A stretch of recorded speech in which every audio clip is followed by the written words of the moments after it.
discuss Olympic Men's Soccer Matchday 2 full preview.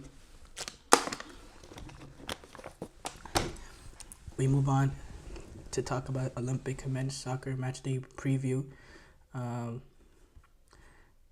um, so, big day coming up of Olympic Soccer Matchday 2. A lot of games going on. Obviously, we talked about last segment, New Zealand versus USA. New Zealand following their victory over Guinea on match day 1. They're looking to win back-to-back games for the first time ever at Olympic Games. And the US, find themselves in a must-win position. Tanner Tesman, speaking about this game, said it was a tough result against France, but the message is to learn from the past no matter what and to move forward with a winning mentality. New Zealand is a strong team, but we'll prepare and try to get the result that we want. France take on Guinea, which is the other game in this group stage. France coming off their 3-0 win over USA, and Guinea coming off of a 2-1 loss to New Zealand in a game that they showed they have real quality, they have real pace, they have real energy, but just lack that cutting edge and a little bit of organization, and was just a little bit unorganized and a little sloppy in the way that they played. But there was some quality there, and they played some good football. But yes, France, they're aiming to start their Olympic Games with back-to-back wins. This is the first time that they have done that since the 1976 Olympics in Montreal. The only time Guinea has ever faced a European team at the Olympics was also against France when France beat them 3-1. This was at the Olympics in Mexico City, 1968. And this is obviously, Guinea have to go for this game. They need some sort of result to keep it alive against the US.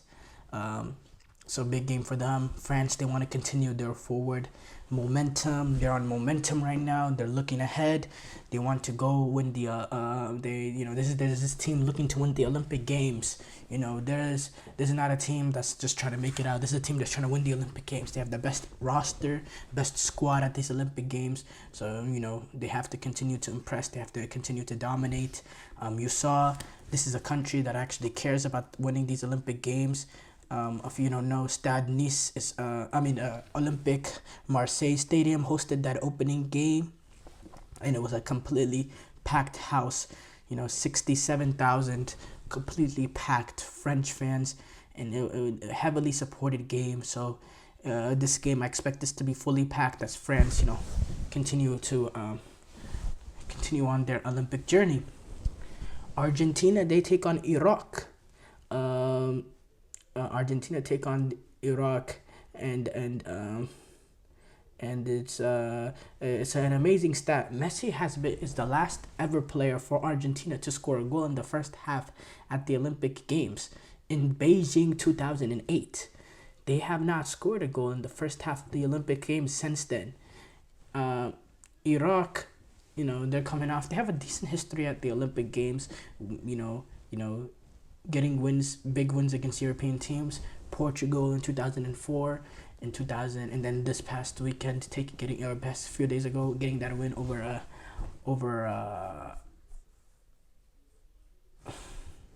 who did they beat? Over Ukraine. So, huge game for Argentina. Argentina, are coming off that opening day disaster in which they thought they drew the game at the end.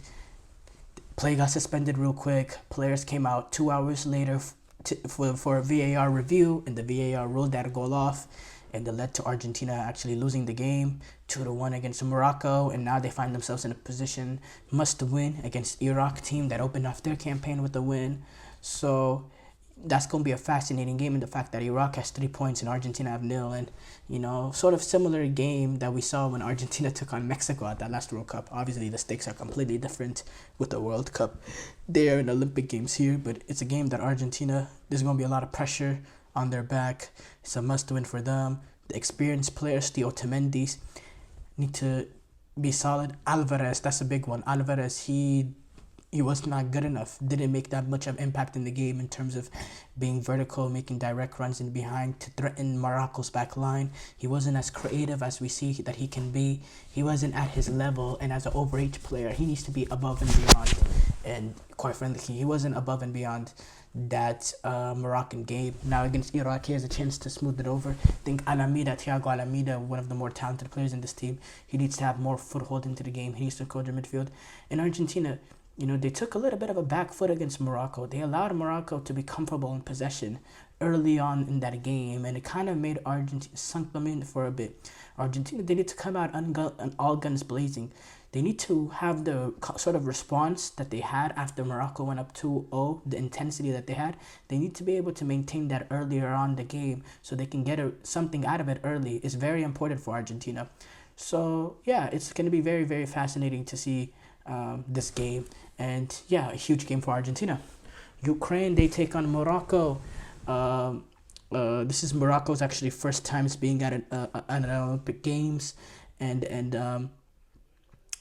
this is Ukraine's first time being at Olympic Games. They actually scored their first ever goal. Valentin Rubchineski scored their first ever goal from the tournament when they lost to Iraq last week. So yeah, but this is a huge game for Ukraine. Now, obviously, they had a disappointing European Championship. Amid all the geopolitical things going on with their country, they're gonna look at these Olympic Games as something to give something for the fans, and it's a big game for them because they need this to get out of this group after starting off with a disappointing result, and the fact that they have to face Argentina next game. So they need to come out all guns blazing. Need to be more clinical than they were in the first game. Need to control the ball more better than they were able to do against Iraq. They need to be able to withstand.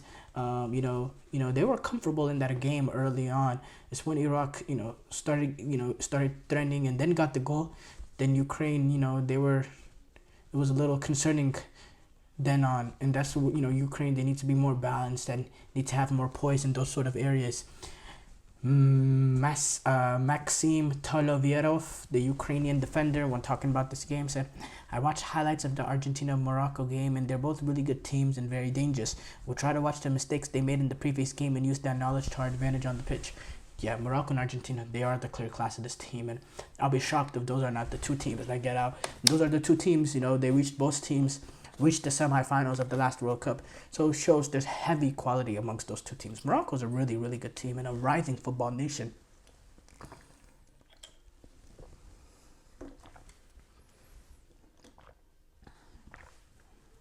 The Dominican Republic take on Spain. Dominican Republic, they're still looking for their first ever goal at the Olympic Games and their first ever win at the Olympic Games. They were able to get the 0-0 draw against Egypt on match day 1, kind of bulldoze stale game. Spain, they continue to have, after making the silver medal last Olympics, they want to continue on their momentum from the opening day win by getting that win past Uzbekistan, who really did threaten them at certain moments in the game. Uzbekistan, they are, they put up a really good fight. Now Dominican Republic, they find themselves in a position that any point here will be good for them. Spain will be the most difficult team that they'll face in this group, and if they can go into that final game against Uzbekistan with 2 points, with all to play for in that Uzbekistan game, I think that's where Dominican Republic will be happy to find themselves in. Because let's be honest, getting a point against Spain will be a remarkable result. So I think Dominican, they will sit tight, they'll make it hard, they'll close the spaces, they'll really make Spain break them down, and we'll see if these Spanish players have the ability to break down a really tight defense, because I think Dominican Republic, will close the door and, make it difficult for Spain. Uzbekistan, they take on Egypt.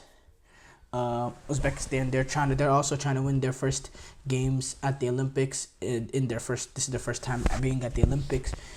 They lost that opening game against Spain. They were able to get their first goal though in the penalty shootout. Egypt, they've only lost one of their previous 6 group stages games at the Olympics. They qualified for the for the quarterfinals at the last Olympic Games. They started off a little dull 0-0 loss to Spain.